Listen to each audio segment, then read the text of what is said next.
চোখটা বন্ধ করে ভাববেন আদনান ভাই কথাটা বলে গেছে, একটু ভাবি। এইটুক যদি ভাবতে পারেন আজকে বাসায় গিয়ে, আজকে ওয়াজ আমার সফল ইনশাআল্লাহ।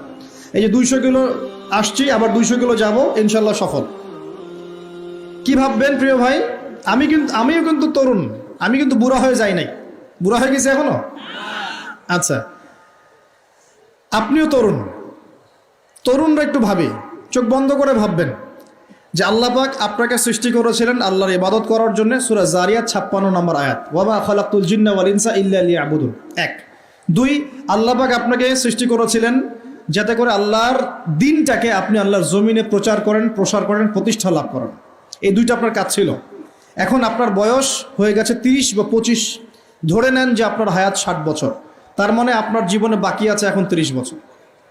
এই যে 30 বছর আপনি নষ্ট করেছেন বা চলে গেছে, চোখ বন্ধ করে চিন্তা করবেন এই 30 বছরে কত ওয়াক্ত নামাজ পড়েছেন, কতদিন রোজা রেখেছেন, এই 30 বছরে 30টা আয়াত আপনি পড়েছেন কি না, এই 30 বছরে 30টা সূরা আপনি শিখেছেন কি না, 30 বছরে আপনি 30টা ইসলামিক বই পড়েছেন কি না, আপনি নবীর 30টা হাদিস পড়েছেন কি না, 30 দিন জামাতের সাথে নামাজ পড়েছেন কি না, 30 দিন দিনের দাওয়াত দিয়েছেন কি না, 30টা দিন দান সদকা করেছেন কি না।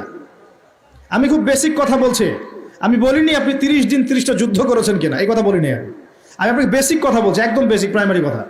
আপনি 30 দিন নামাজ পড়েছেন কিনা, 30টা রোজা ঠিক মতো রাখছেন কিনা, আপনি কি 30 বার মেয়েকে দেখে চোখ নামাতে পেরেছেন কিনা, আপনি কি 30টা সূরা শিখেছেন কিনা, 30 বার আপনি কি রাসূলের জীবনী পড়েছেন কিনা, তার হাদিস পড়েছেন কিনা, আপনি কি নবী সাল্লাল্লাহু আলাইহি ওয়াসাল্লামের স্ত্রীদের নাম জানেন কিনা, তার জীবনী জানেন কিনা, আকীদা কি জিনিস আপনি জানেন কিনা, 30টা মাসলা মাসাইল আপনি বোঝেন কিনা। আপনি চিন্তা করবেন আজকে, এই একটা চিন্তা আপনার জীবনটাকে বদলে ফেলবে ইনশাআল্লাহ। এই একটা চিন্তাই যথেষ্ট আপনার জীবনকে বদলে ফেলার জন্যে। এই চিন্তাটা আরেকভাবে করবেন, এটা ভাবার পরে আপনি চোখটা খুলবেন, চোখটা খুলে সাদা কাগজ নিয়ে বসবেন, উঠে বসবেন, বসে আপনি লিখবেন। এই যুবক ভাই শোনেন, বসে আপনি লিখবেন। কি লিখবেন? আপনি লিখবেন এই 30 বছরে আপনি কতগুলো গুনাহ করেছেন, আপনার মনে পড়ে কি কি। হয়তোবা, আমি দোয়া করি যেন এমনটা না হয়, তবে হয়তোবা আপনি খুঁজে পাবেন এই 30 বছরে আপনি বেনামাজি ছিলেন, হয়তোবা। দাঁড়ান, 2 আপনি হয়তো দেখবেন আপনি অনেক দিন রমজানের রোজা রাখেন নাই, আপনি দেখবেন হয়তো আপনি দান সদকা তো করেন নাই, রিকশাওয়ালাকে থাপ্পড়ও দিয়েছেন। আপনি হয়তো দেখবেন যে হলে সিট বুকিংয়ের জন্য হকি স্টিক নিয়ে মারামারি করেছেন। আপনি হয়তো দেখবেন যে 30 বছরে 30টা মেয়ের সাথে সম্পর্ক করা শেষ। আপনি হয়তো দেখবেন যে আপনি অলরেডি পতিতলায় ভিজিট করে চলে আসছেন। আপনি 30 দিন, এই 30 বছরে 30 বার কমপক্ষে এই মাদকের আসরে বসেছিলেন, এবং 30 বছরের বহু সময় আপনি অনলাইনে নষ্ট করেছেন, পর্নোগ্রাফি দেখে নষ্ট করেছেন, গোপনে পাপ করেছেন, হ্যাঁ, আর অনেক কিছুই করেছেন। আপনি হয়তো এটা খুঁজে পাবেন। মিথ্যা বলেছেন, প্রতারণা করেছেন, মাপে কম দিয়েছেন, অন্যের উপর অত্যাচার করেছেন। আপনি আপনার যৌবনকে কাজে লাগিয়ে, এই শক্তিটাকে কাজে লাগিয়ে আপনি ইসলামের বিরুদ্ধাচরণও করেছেন, হয়তো এটাও পাবেন। এই একটা চিন্তা যদি করতে পারেন, এখন আপনার সামনে এখন রাস্তা দুটা। আপনার বাকি বয়স আছে এখন 30 বছর। ওয়াল আসরি, সময়ের কসম, আপনার সময়, আপনার জীবনের সময়টাকে মূল্যায়ন করতে হবে। সময়ের কসম, হয় যদি আমার 30 বছর বাকি থাকে, এখন এই বাকি যে আছে কি না আমিও জানি না, কেউ জানে? অনিশ্চিত পরীক্ষার হল, কেউ জানে না খাতা কখন কেড়ে নেওয়া হবে। আর এটা কারাগারের জীবন, মানে কারাগারে বসে কেউ নিজের মন গড়া পদ্ধতিতে চলতে পারে না, যেরকম রুটিন সেরকম চলতে হয়। কারাগারের জীবনে বসেই আপনি সুদ খাচ্ছেন, কারাগারে বসেই ঘুষ খাচ্ছেন, কারাগারে বসেই জেনা করছেন, কারাগারে বসেই বেনামাজি থাকছেন, কারাগারে বসেই হোয়াটসঅ্যাপে মেসেঞ্জারে মেয়েদের সাথে প্রেম করছেন, কারাগারে বসে। এটা কারাগারের জীবন। তো কারাগারের জীবন যদি বাকি থাকে আর 20-30 বছর, আপনার সামনে এখন রাস্তা 3টা। 1, আপনি কি গতানুগতিক যেভাবে চলেছেন সেভাবেই শেষ করবেন জীবনটা? যদি শেষ করে দেন, তাহলে পৃথিবীর ইতিহাস থেকে আপনার নাম একদিন মুছে যাবে। আপনি একাই কবরে শুয়ে থাকবেন, আপনার আত্মা ইল্লিনে না গিয়ে সিজ্জিনে চলে যাবে। পৃথিবীর কোনো মানুষ আপনাকে মনে রাখবে না, আপনি একাই আযাব ভোগ করতে থাকবেন, কেউ আপনাকে বাঁচাতে আসবে না, শেষ। এবং এই আযাব একবার শুরু হলে কোনোদিনও শেষ হবে না, কোনোদিনও না, কবরেও, হাসরেও, বারজাখেও এবং আপনার জাহান্নামেও। এটা একটা অপশন। 2 নম্বর অপশন, আপনি নিজেকে সংশোধন করলেন, সংশোধন করে গতানুগতিক মুসলিম হলেন। গতানুগতিক মুসলিম কেমন? হ্যাঁ, তওবা করেছি, এখন আমি মাশাআল্লাহ 5 ওয়াক্ত নামাজ টুকটাক পড়ার চেষ্টা করি, আমি মিথ্যা কথা বলি না, আমি হালাল খাওয়ার চেষ্টা করি, হ্যাঁ, আমি পার্ট টাইম কিছু দাওয়াতি কাজ করি, এবং আমি আমার পরিবার নিয়ে সুখে শান্তিতে বসবাস করার চেষ্টা করছি। আমি কোনো ঝুঁকির মধ্যে যাই না, ঝুঁকিতে যাই না আমি, মানে আমি সৎ কাজেও আদেশ করি কিন্তু ঝুঁকিতে যাই না, মানে কোনো কিছু এমন কোনো কিছু করি না যাতে আমার উপর কোনো বিপদ আসবে, এটাতে আমি যাই না। এটা গতানুগতিক মুসলিম চলছে। আর একটা হচ্ছে সমাজ পরিবর্তনকারী মুসলিম। এরা কেমন? এরা নিজেরা তো জ্ঞান অর্জন করেই এবং জ্ঞান অনুযায়ী আমলও করে, তারা সৎ কাজে আদেশও করে, একই সাথে অসৎ কাজে নিষেধও করে, সত্যটাকে নির্ভীকতার সাথে, সাহসিকতার সাথে, হিকমার সাথে সবার সামনে উপস্থাপন করে, আল্লাহর কাছে দোয়া করে এবং সমাজটাকে পরিবর্তন করে ফেলার চেষ্টা করে। এরা হচ্ছে আহসান, সবচেয়ে উত্তম শ্রেণী। কিভাবে বললাম উত্তম শ্রেণী? নবীজি বলছেন তোমাদের সামনে একটা জামানা আসবে, এটাও শেষ জামানা হাদিস। তোমাদের সামনে একটা জামানা আসবে, জামানা সবরিন, কঠিন সবরের জামানা, ইমান ধরে রাখা হাতে জ্বলন্ত আগুন ধরে রাখার মতো হবে। ওই সময় যদি তোমরা কেউ আমার সুন্নতের উপর অটল থাকতে পারো, আমার মৃত সুন্নতকে আবার জীবিত করতে পারো, তাহলে 50 জন শহীদ সাহাবীর নেকি পাবে ইনশাআল্লাহ। এরা সমাজ পরিবর্তনকারী মানুষ। আর ইতিহাসে যারা সমাজ পরিবর্তনকারী মানুষ, তাদের জীবনে পরতে পরতে বিপদ আপদ বলা মুসিবত আসবেই। আমার ছোট্ট গবেষণায় 4টা ক্ষেত্র থেকে আসতে পারে যখন আপনি হকের উপর থাকবেন। 1 নাম্বার, প্রথম বাধা চলে আসবে পরিবার থেকে। কোত্থেকে? পরিবার।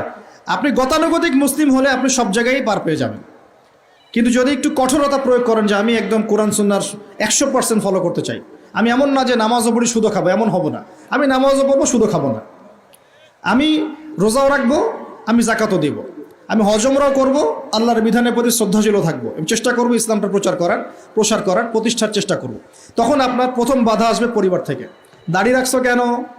দাড়ি রাখলে তোমাকে এরকম লাগে, হ্যাঁ, তুমি টাকটির উপরে কাপড় কেন পরলে তোমাকে অমন লাগে, আগে তো গিটার বাজাইতা, আগে তো গান গাইতা, আগে মেয়ে নিয়ে থাকতা, ভালো ছিল, এখন কেন সারাদিন বই নিয়ে পড়ে থাকো, ইসলামিক বই নিয়ে পড়ে থাকো, নামাজ নিয়ে পড়ে থাকো, হ্যাঁ, কি পরিবর্তন হলো? বাবা মার টেনশন, এখন পিতামাতার টেনশন।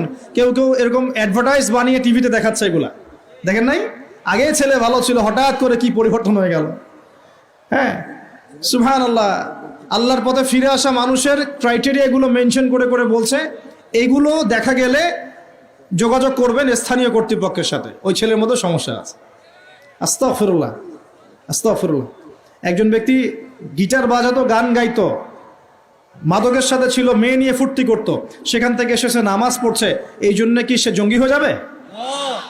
এখন সে মাশাআল্লাহ কোরআন তেলাওয়াত করছে, কোরআন বোঝার চেষ্টা করছে, আলেম ওলামার কাছে গিয়ে পরামর্শ করছে, হাদিস পড়ছে, এই জন্য কি সে জঙ্গি হয়ে গেছে? পশ্চিমারা যা গিলায় আমরা তাই গিলি, পশ্চিমারা যা গিলায় আমরা তাই গিলবো কেন? ওদের কাছে কিসের জ্ঞান আছে? পশ্চিমাদের কাছে কোরআনের জ্ঞান আছে, হাদিসের জ্ঞান আছে। ও সিলেক্ট করে দিবে যে কোনটা জিহাদ আর কোনটা জঙ্গিবাদ। আশ্চর্য একটা ব্যাপার। কোরআন এবং সুন্নাহর চর্চা যদি মুসলিমরা করে, তাহলে কি তারা সন্ত্রাসী হয়ে যাবে? ওরা তো চাইবেই যেন আমরা এই কাজগুলো না করি, ওরা তো চাইবেই যাতে আমরা কোরআন সুন্নাহর চর্চা না করি। ওরা যা বলে সেই ভাষায় আমরা কথা বলা শুরু করেছি। ওরা বলছে, একটু পরে আমি বুঝাচ্ছি আপনাদেরকে, ওরা বলেছে যে জ্ঞান সেটাই, ভালো করে বোঝেন, জ্ঞান সেটাই যেটা পরীক্ষা নিরীক্ষা, যুক্তি বিজ্ঞান, দর্শন দিয়ে লাভ করা যায়। আর আমরা বলছি আল্লাহর ওহী হচ্ছে চূড়ান্ত জ্ঞান। আল্লাহর ওহী কি? চূড়ান্ত জ্ঞান। এই যে জ্ঞানতাত্ত্বিক পার্থক্য, ওরা যা দেখে না তাতে বিশ্বাস করে না, এই কারণে তারা জিনে বিশ্বাস করে না, আত্মায় বিশ্বাস করে না, আল্লাহ বিশ্বাস করে না, ফেরেশতায় বিশ্বাস করে না, পরে আগের আসমানি কিতাবে বিশ্বাস করে না, নবী রাসূলে বিশ্বাস করে না, কবরের আযাব, জান্নাত জাহান্নাম, মিজান, ফজিলত কোনো কিছু বিশ্বাস করে না। কেন করে না? ওদের এপিস্টেমোলজি হচ্ছে, জ্ঞানতাত্ত্বিক দর্শন হচ্ছে যা দেখি না বিশ্বাস করি না। আর ওই দর্শনটা আমরা কাট পেস্ট করে নিয়ে আমাদের ছোট ছোট বাচ্চাদেরকে এখন গিলাচ্ছে এইগুলো। এখন ওই দর্শন কেন ফলো করব আমরা? আমাদের দর্শন হচ্ছে চূড়ান্ত জ্ঞান কার পক্ষ থেকে আসে? আল্লাহর পক্ষ থেকে আসে। আল্লাহ যা সত্য বলেছেন তাই সত্য, আল্লাহ যা মিথ্যা বলেছেন তাই মিথ্যা। আল্লাহর ওহী চূড়ান্ত সত্য মিথ্যার মানদণ্ড, মানুষের যুক্তি বিজ্ঞান দর্শন নয়। এই জায়গায় তো পার্থক্য, সে করেই তো পার্থক্য। এই জ্ঞানতাত্ত্বিক সংজ্ঞায় পার্থক্য বলেই তো আপনাকে ডারউইনের মতবাদ পড়াচ্ছে, কারণ সে তো বিশ্বাসই করে না যে মানুষকে আল্লাহ সৃষ্টি করেছে। আর আমরা বিশ্বাস করি আদম আলাইহিস সালামকে সৃষ্টি করেছেন কে? অতএব এই মতবাদের আমাদের কোনো প্রয়োজন নাই, কারণ আমরা তো জানি কোরআনে আল্লাহ পাক এটা বলেছেন। যে জানে না, যার কাছে কোরআন নাই, যার কাছে হাদিস নাই, তার ওই মতবাদের প্রয়োজন আছে, আমার তো নাই। তো ওরা যা বলে আমরা তাই গেলার চেষ্টা করি। ওরা এগুলো সংজ্ঞা শিখিয়ে দিয়েছে যে মুসলিম যুবকরা এরকম এরকম করলে তারা খারাপ হয়ে যাবে, এখন ব্যাস এটা প্রচার করা হচ্ছে। আশ্চর্য বিষয়। আমরা তো চাইবো প্রত্যেক ঘরে ঘরে কোরআনওয়ালা মানুষ তৈরি হোক, হাদিসওয়ালা মানুষ তৈরি হোক, নামাজি হয়ে যাক সবাই, তাহলে সমাজে শান্তি আসবে। একজন নামাজি ব্যক্তি বেশি ভদ্র হয় না বেনামাজি ভদ্র হয়? বলেন। তা নামাজ মানুষকে শৃঙ্খলা শেখায় না? কোরআন মানুষকে মানবতা শেখায় না? কোরআন সুন্নাহর কোনো জায়গায় কি বলা আছে নিরপরাধ কোনো মানুষকে হত্যা করতে হবে? বরং আমি তো একটা আয়াত বললাম, কেউ যদি একজন মানুষের জীবন বাঁচায়, সূরা মাইদা আল্লাহ পাক বলছেন, কেউ যদি একজন মানুষের জীবন বাঁচায় সে যেন পুরো মানব জাতিকে বাঁচালো, বলি আলহামদুলিল্লাহ। আর কেউ যদি কোনো মানুষকে অন্যায়ভাবে হত্যা করে সে যেন পুরো মানব জাতিকে হত্যা করলো। একটু খেয়াল করে দেখেন, সারা বিশ্বে যত মানুষকে হত্যা করা হচ্ছে মুসলিম কান্ট্রিগুলোতে, সিরিয়া, ইয়েমেন, প্যালেস্টাইন, আফগান তো চলে গেল, তারপরে আপনার ইরাক, লিবিয়া, জর্ডান, লেবানন, ঠিক আছে, ওই যে রোহিঙ্গা, তারপরে উইঘুর, মুসলিমদেরকে যেখানে যেখানে হত্যা করা হয়েছে, এখানে মানবতা বিরোধী অপরাধ হয়নি? এটাকে সন্ত্রাসবাদ বলা যায় না? এটা ওদের জঙ্গিবাদ নয় কি? তাহলে প্রকৃত অর্থে সন্ত্রাসী এবং জঙ্গি কারা? মুসলিমরা না ওরা? যখন নিরপরাধ মাসুম বাচ্চাদেরকে বোম মেরে হত্যা করা হয়, মা বোনদেরকে ইজ্জত নষ্ট করা হয়, আমাদের মুসলিম ভাইদেরকে পাখির মতো গুলি করে হত্যা করা হয়, তখন এই মতবাদ থাকে না? তো এদের কাছ থেকে আমাদেরকে শিখতে হবে কোনটা ন্যায় কোনটা অন্যায়। এগুলো চলতে থাক, কিন্তু এই চলা ইনশাআল্লাহ তাআলা বেশি দিন সাস্টেইন করবে না ইনশাআল্লাহ। কারণ আমরা শেষ জামানার ছাত্র, আমরা জানি যে এই জুলুম ইনশাআল্লাহ তাআলা এই বিশ্বের বেশি দিন থাকবে না ইনশাআল্লাহ। অচিরে আল্লাহ রাব্বুল আলামিন এমন প্রজন্ম আনবেন, এমন নেতা আনবেন যাকে আল্লাহ পাক বলছেন তার নাম হবে মাহদি, এবং তার নাম মুহাম্মদ, তার টাইটেল মাহদি। বাবার নাম আব্দুল্লাহ, মায়ের নাম আমিনা। মুহাম্মদ সাল্লাল্লাহু আলাইহি ওয়াসাল্লামের বংশধর থেকে একজন। তার সাথে আল্লাহ পাক ঈসা আলাইহিস সালামকে পাঠাবেন, এবং তিনি এই পুরো জুলুমের শেকড়টাকে এমনভাবে উপরে ফেলবেন যে 40 বছর তার ন্যায় এবং ইনসাফের শাসন না আসা পর্যন্ত কিয়ামত হবে না ইনশাআল্লাহ। অতএব সামনে অপেক্ষা করছে এই বিজয়ের দিন। খুশি হচ্ছেন না বেজার হচ্ছেন? ইনশাআল্লাহ তাআলা এই দিন আমরা দেখে যেতে পারি না পারি, এই মেসেজটা তো পৌঁছে দিতে পারি যে সামনে এটা আসছে ইনশাআল্লাহ। আমাদেরও কিছু দায়িত্ব আছে, আমি সেদিকে পরে আসবো ইনশাআল্লাহ।